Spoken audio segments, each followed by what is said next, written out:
বন্ধুরা আমার হাতে দেখতে পাচ্ছেন এটা হচ্ছে গোল্ডেন 8 পেয়ারা। এই পেয়ারার স্বাদ কীরকম সেটা আপনাদের সঙ্গে আজকে আমি শেয়ার করব। পরিচিত নার্সারির থেকে আমি এই গোল্ডেন 8 পেয়ারাটা কালেক্ট করেছি।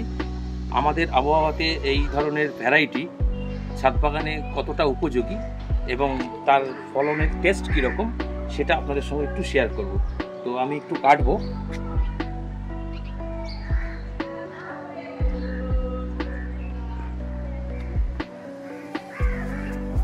এই হচ্ছে গোল্ডেন 8 পেয়ারা, খুব বড় সাইজ এবং এখান থেকে আমি একটু খাবো।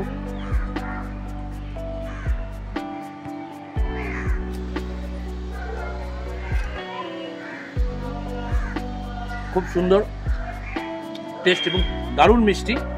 আপনারা ছাদ বাগানে এই ধরনের ভ্যারাইটি অনায়াসে করতে পারেন এবং গোল্ডেন 8 পেয়ারা আজকের দিনে কিন্তু খুবই জনপ্রিয় একটা ভ্যারাইটি।